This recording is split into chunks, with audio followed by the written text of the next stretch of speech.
Hello and welcome back to the channel. Today we're talking about how you can lose less games to Droll. This card is an absolute scourge, and I'll be honest, it is single-handedly one of the biggest reasons why certain decks that I'm a big fan of, I just don't play anymore. Coughs in White Forest, and there are things you can do though. This isn't some kind of auto-win card necessarily. If you understand the mechanics of the game a little bit better, there are things you can do against this card, particularly, and I think this is one of the most egregious cases to be honest, where you're going second, they've gone full combo, and they have a Droll in hand, because that particular use case of Droll is by far and away the worst defending example, and I genuinely think if they made a Droll Charmy, it wouldn't be half as bad. The fact you can go full combo and then drop this on your opponent when they start trying to break your board is honestly just evil. But there are things we can do. Now, before we get started, I want to give a quick shout out to Dueling Guard, because if you don't know, I'm a bit of a fan of the EV 2.5 deck boxes, in particular the bigger ones, because you can just fit way more cards in. And what I love about it is that in these little different compartments, let's just use this as an example. I've got my deck here, my machine deck, which I'm currently working on. You've got room for dice or for additional cards in there or for your side deck. It actually fits your deck and your side deck all in one. And then generally what I tend to do is have a big old pile in the other compartments, which is cards that I'm thinking of testing out in that deck. And so as a self-contained deck box, you've got your deck, you've got your extra deck, you've got your side deck, you've got a massive pile of cards here that you're considering using in that deck. Fully interchangeable, fully modular, and genuinely, I haven't used another deck box since I started getting onto these. So if you're interested in picking yourself up a brand new deck box, use my affiliate link down below, get yourself a cheeky little discount, and you'll be supporting the channel as well. What's not to like? Anyway, enough shilling, let's get on with the video. Now, in order to maximize your win rate against Droll, and this isn't clickbait by the way, if you fully understand this concept, your win rate will increase. It just will. If you're currently losing games to Droll, going second, understanding and utilizing this concept is going to boost your win rate significantly. What I'm realizing is there's a lot of players who don't fully understand how the turn player priority system works. If they've learned from Master Duel or any other kind of simulator, sorry Konami, what I mean to say is Master Duel's the only simulator, wink wink, and because of the toggle function, the way that works, we're going to use our main man, Hollow Knight, as the indicator here, right? He is our priority indicator. So our machine player has got priority. They activate exceptional schedule, adding a copy of urgent schedule to hand, giving the opponent the token. And then what happens here is if you're playing on Master Duel and you're playing with toggle turned off, the next thing that happens, priority passes to our opponent and they get the opportunity to Droll on resolution of the exceptional schedule resolving. But that's not actually how the game works. Because what should happen is turn player activates exceptional schedule, giving the opponent the token, adding a card to hand, but then Hollow Knight stays right here. Because before priority passes to our opponent, the turn player on resolution of the card, and it is any card, has the opportunity to activate a quick effect, and they have the first opportunity to activate a quick effect. So turn player, our machine player, that's a spoiler alert for a future video by the way, I am loving this deck right now. We digress. The turn player will have the opportunity to activate a quick effect. And so it's not just a case of on res Droll, it's on resolution, I have no quick effects I would like to activate. Now our opponent has the opportunity to activate a quick effect of their own. Now this might seem quite obvious for some people, but I see a lot of players who don't fully understand this, particularly ones, as I say, who have been used to playing with the toggle function turned off. If you are currently playing simulators and you play with toggle turned off, turn it on. Again, I think that alone, to be honest, that will unironically boost your win rate. What I've just showed you here, though, has got very, very important applications if we're playing second and our opponent has Droll and Lockbird. I just needed to make sure this was clear, though, because if you don't understand this, what's coming next won't make sense. So if you don't understand this, just watch it back and make sure you do. If you do understand this, thanks for bearing with me. And just remember, of course, not everybody understands everything about Yu-Gi-Oh! And if you want your collection of shiny cardboard to hold value into the future, then we do, of course, need to get new players into the game, don't we? Anyway, let's move on. Now, in this specific video, remember, we're not talking about Droll and Lockbird when you're going first, as in Droll being used against you when you're going first, because the main counter in that situation is to just make sure you know your lines. Certain decks are gatekept by Droll and have no good lines under Droll. And honestly, there's not really a way around that in the current format. If you go in second, though, and this for me, like I say, is one of the worst use cases of Droll, one of the most offensive use cases of Droll. Think of Max C.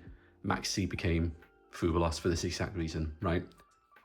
Being able to use it after you've built your board and then dropping Droll is just excruciating. So excruciating, in fact, that Alfred Hitchcock actually made a film about it in 1963. Go and check it out if you haven't already.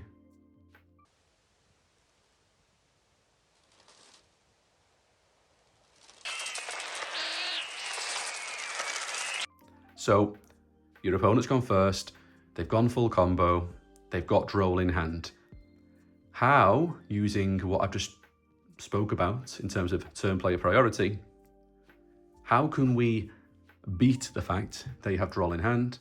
We don't know they've got Droll in hand, of course, but how do we play around the fact that they might have a Droll in hand to boost our win rate and hopefully not just get instantly blown out? This has always been a concept, by the way, so I'll show you two examples. One with a more generic searcher, and then secondly, with the card that has made what I'm about to show you all the more relevant.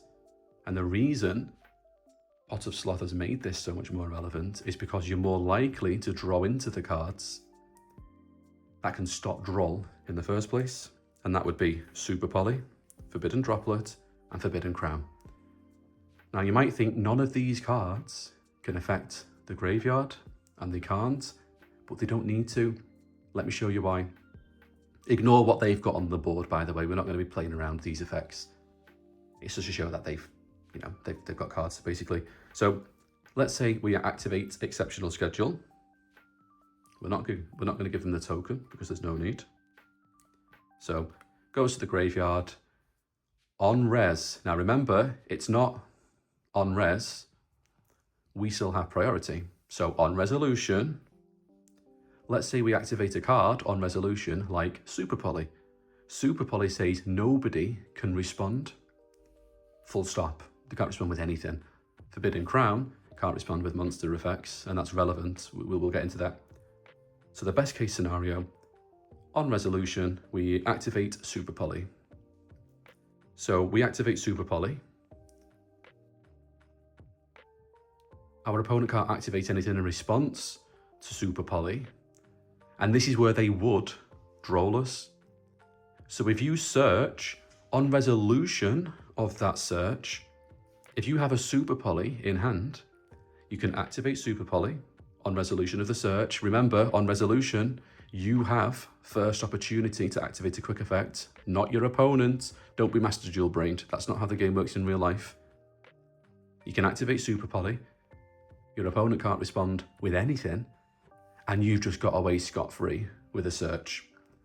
Now, they still have the Droll, and they can still Droll you later, but we've been able to get away with it, basically. With Forbidden Droplet, let's use the same kind of example. We activate the schedule, we search the urgent schedule. On resolution, if we activate Droplet, now if we send a monster as cost, they can't activate Droll in response. Unlike Super Poly though, it is respondable. with other means, as long as we're not responding with a card type that was sent for cost. So in this example, we searched. On resolution of the search, we've activated the droplet and we pitched a monster. So now that we've pitched a monster, priority will pass to our opponent. What they could do in this scenario is activate a quick play, spell, or a trap, because we only pitched a monster. And then after they've done that, priority will pass back to us. Is there anything we want to do here? Let's say we don't have either of these two. Then priority passes back to our opponent, who can then add a Droll to the chain, because they're not responding to the forbidden droplet anymore. They're responding to their own spell or trap. So this is relevant going first still if you're the person who's trying to build a board and then drop Droll and Lockbird on them when they try and play the game. So this is an important concept to understand, because Pot of Sloth has made this all the more relevant. And what do I mean by that? Hard drawing these cards is great, going second of course, but you can't always rely on that. What Pot of Sloth has done though, has meant with Pot of Sloth being a 3-off, that you side in going second. If you activate it and it gets negated, you can just activate another, so there's no issue in running multiple copies. And then what Pot of Sloth is going to do is make it a lot more likely that we draw into one of these. Now on resolution of a Pot of Sloth, we activate the Pot of Sloth, we draw a bunch of cards, and remember, as this resolves, it's not response. It resolves, and then we have the opportunity to activate a quick effect first. So if we've drawn into a Super Poly, we can activate the Super Poly, and then they can't respond, can't activate the Droll. It's stuck in his hand. If we activate our droplet, and we send a monster, passes to our opponent, they activate a quick play spell, passes back to us, we could then activate the crown, passes back to our opponent, and they can't activate the Droll. So it's important to understand that when the priority system's constantly bouncing backwards and forwards, and it does this on resolution of every single card, it's why sometimes people turn the toggle off, because they get a bit annoyed with being asked at the end of everything constantly. Do you have something? Do you have something? Do you have something? But that's how actual Yu-Gi-Oh is played, and certainly at the competitive level, you will see them asking constantly, because these little windows of interaction can be the difference between being completely blown out by a Droll or going on to win the game. So I wanted to keep this video a bit shorter if I could help it, because yeah, I just don't want it to drag on. And hopefully by now, if you didn't understand this already, you do now. Super Poly, Forbidden Droplet, Forbidden Crown. You can use these cards on resolution of a search, whether it's a Upstart Goblin, whether it's an exceptional schedule, or of course, with a Pot of Sloth, because Pot of Sloth is more likely to dig into these cards in the first place. So if you activate Pot of Sloth and you don't dig into a Called by the Grave, but you do dig into one of these cards, you can beat the bird. Now the bird will come down later, but by that point, you've activated Pot of Sloth. Maybe you've drawn into your exceptional schedule with your Pot of Sloth. So you've activated Pot of Sloth. On resolution, you've activated the crown. You've drawn into your exceptional schedule, which you activate to search the urgent schedule. Now let's imagine on this particular instance, we don't have these two cards, and this is where the bird comes down. By this point, you've already activated your Pot of Sloth, you've got your mulligan, you've sculpted your hand, you've drawn into your key starter that you need to try and play the game and hopefully break their board. And by this point, getting drolled isn't actually the end of the world anymore. And depending on the cards you've managed to draw, you could have even had one of these two on resolution of your second search to stop the bird again. And then maybe it's only by the time you've activated your third search, they actually get to droll you. And if you get drolled on your third search, let's face it, if you've searched 3 times and your deck still can't do something, I think that's probably a deck building issue at that point, realistically, isn't it? So just bear these concepts in mind, understand the turn player priority system, and mainly just make sure that you're not being Master Duel toggle off-brained. On resolution of a card, as the turn player, you have the first opportunity to activate a quick effect. Quick effect of any kind. Could be a monster quick effect, could be spell, could be trap, anything that's spell speed 2, basically. So don't let a card resolve, don't let a search resolve, and then let your opponent just slap down the Droll. That's not how the game works. On resolution, always remember, you have the opportunity, you have the priority on resolution. Oh, sorry, mate. You have the resolution, on resolution, you have the priority to activate a quick effect first. Particularly relevant if you're using Pot of Sloth, which honestly you should be, to draw into any of these cards, because they're all great board breakers. This is actually quite a good board breaker, believe it or not. Probably make a separate video about that. They're all good board breakers anyway, so there's no reason to be worried about including these in your deck, but they also have that additional benefit of beating the bird. Anyway, thanks for watching. If any of this didn't make sense or I didn't explain it very well, leave me a comment, let me know. If this is new to you and watching this has actually helped you a little bit, I'd love to know. Leave me a comment. Thanks for watching, I guess. Hope to see you in the next one.